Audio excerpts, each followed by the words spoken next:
What's up, guys?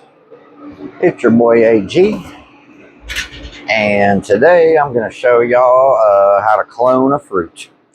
This will actually be the first part in a two-part series. We're going to do a cloning of a fresh fruit today, and then on the second part of the series, I'm going to actually show you guys how I clone a dried fruit.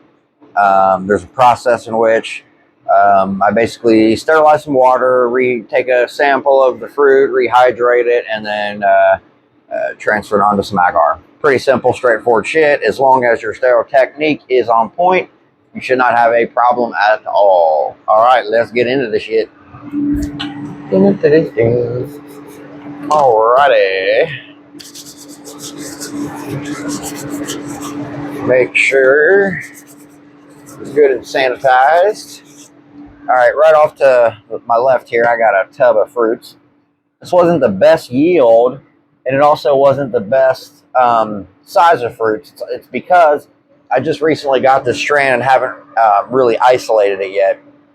So what we're going to do is look for not just the biggest fruit, but the biggest fruit from the best cluster, if that makes sense. There might be a fruit that's a little bit bigger that might be by itself. We don't want that guy. We want the ones that are all clustered, a real nice, good cluster together is what we're looking for. So most of these are about the same size.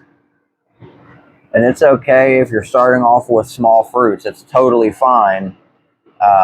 You know, a lot of strands will be that way until you isolate the genetics you want to continue on. So this is a decent looking little guy. We're just going to clean up the substrate off the bottom of it. Okay. So we got ourselves a nice looking little fruit here. Let's go ahead and re-sanitize again. All right. Let me grab my Bunsen burner.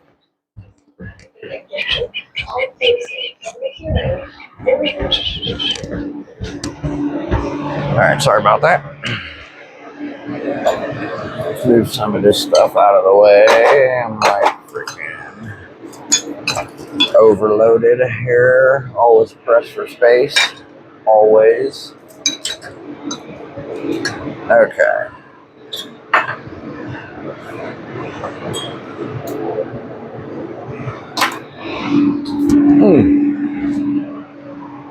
Make sure you get your scalpel nice and sterile. I like to use a flame. Some people use those coils.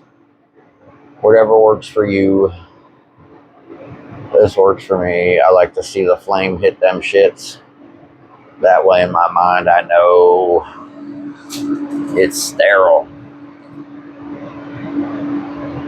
Little trick to get your scalpel to cool off a little faster. Just do a little wave. Just a wave.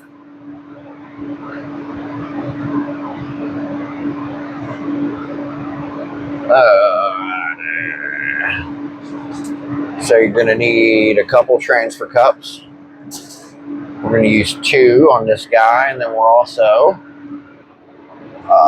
going to swab. So what I do is I like to take a sample from the gills of each fruit.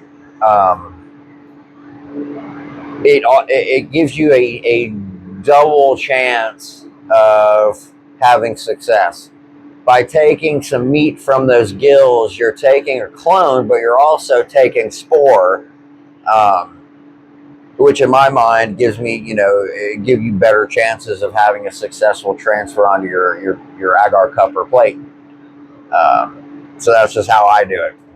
You can take a cut from anywhere. A lot of people like to cut the stems in half and then take a sample from the inner, part of the stem.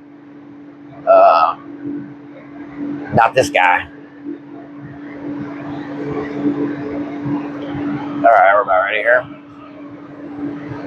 This is how I can tell. So I'm not touching the top inch of the scalpel to my hand. But by touching this little bottom piece of that metal, I can tell if the metal's still hot without contaminating the scalpel, if that makes sense. Let me go ahead and put my mask on here because I'm going to be talking. Okay, sanitize again. Okay. So, and then what I do is take a backup swab sample just in case, you know, I fucked up and get a contamination and, you know, these two transfer cups aren't worth using. So what I like to do is just come in, any part of the gills is fine. You know, some fruits are going to have more pronounced gills on them. You can, you know, either cut them like this. Some fruits that'll have less of a gill. What I like to do is just kind of scrape instead of cut like I'm cutting these out. I like to scrape a little sample off.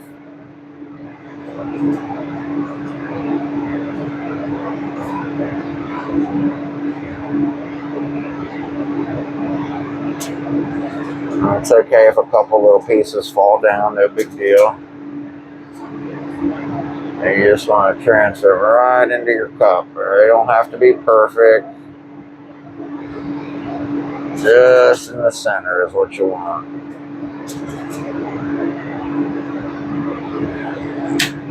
Okay. First one down, good to go. Now we're going to come back and re-sanitize. Notice how I'm saying sanitize. This is sanitizing. We're sanitizing with alcohol. Then we sterilize with fire. Alcohol will not get you sterile. It will get you sanitized, but not sterilized. Big difference.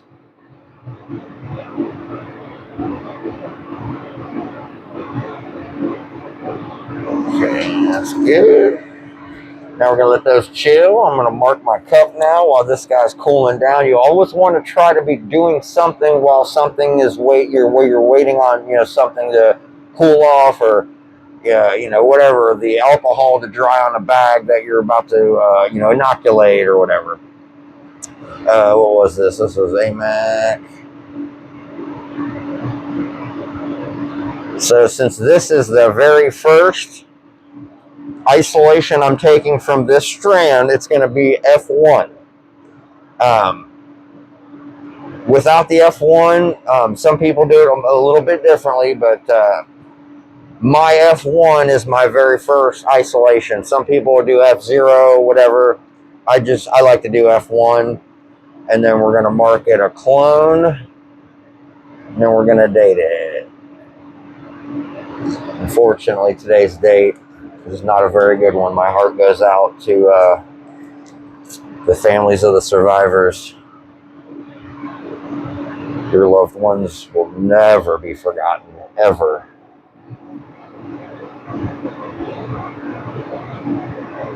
Since I kind of bumped my scalpel with my hand, I just did a little quick re-sterilization.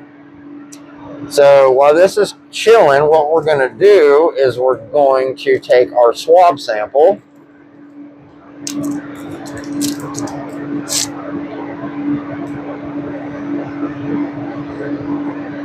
I like to just put it right in my hand like that. That way I know it ain't going anywhere.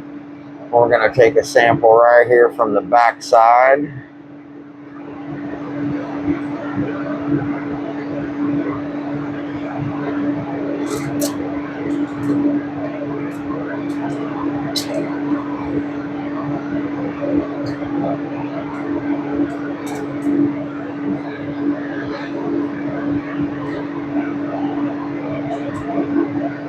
And then when I take that next swab sample, I'm going to use a different part of the gills. I'm not going to take it from the same exact spot.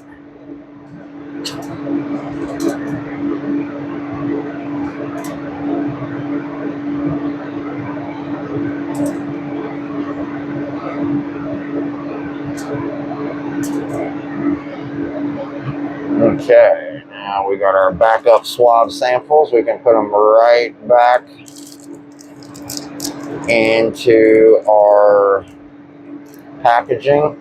When I do a swab sample, I'll take the bottom and fold it down just like everybody usually does. But I do one thing differently than everybody I've ever seen, and it's something so simple that I don't know why everybody doesn't do it, and it drives me crazy. I hate it more, or I hate nothing more than getting a swab sample from somebody and having so much tape around that goddamn son of a bitch that you can't get it fucking open. It blows my mind. So when you're at this point, you got a piece of tape on this side, you wrapped it around. Now what we're going to do is we're going to take our thumb, and as simple as you can possibly do, the simplest thing, we're just going to fold a little tab over it, just like that. Simplest goddamn thing in the world. And then just fold her over.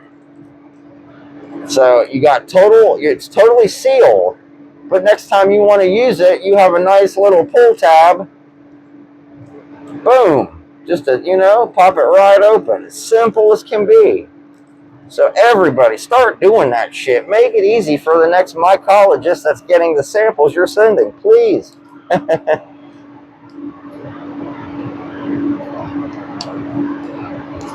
Okay, now that should be ready. Yep. So now we're going to take a sample just from this little side right here.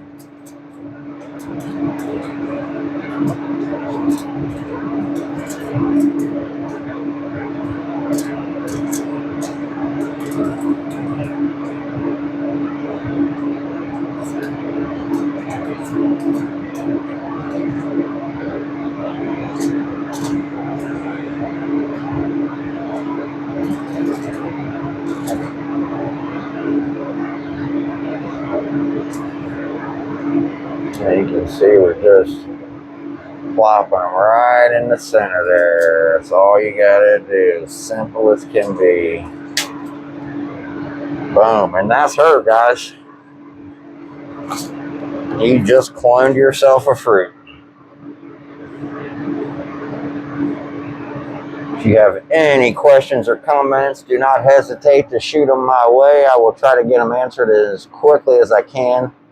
I've been so crazy busy after this last move. I'm still catching up, so I'll continue to get content made for you guys, and some fresh stuff and some updated stuff. And don't forget to hit that subscribe button so you can get updates on all the new videos I got coming out, as well as the couple new series that I'm going to be doing. The mono tub, start to finish. I'm going to be doing an updated instructional video on my colonized grain bags. And I'm going to do a series on, the foundations of mycology, how to make a mono tub, how to shred it, how to maintain it, how to harvest, how to rehydrate, and then, how to put a casing layer on for your second flush. So I hope that helps, guys. And again, I wouldn't be doing this without you guys. So I appreciate all your support and kind words. I wouldn't be here without you guys. So thank you from the bottom of my heart. Peace.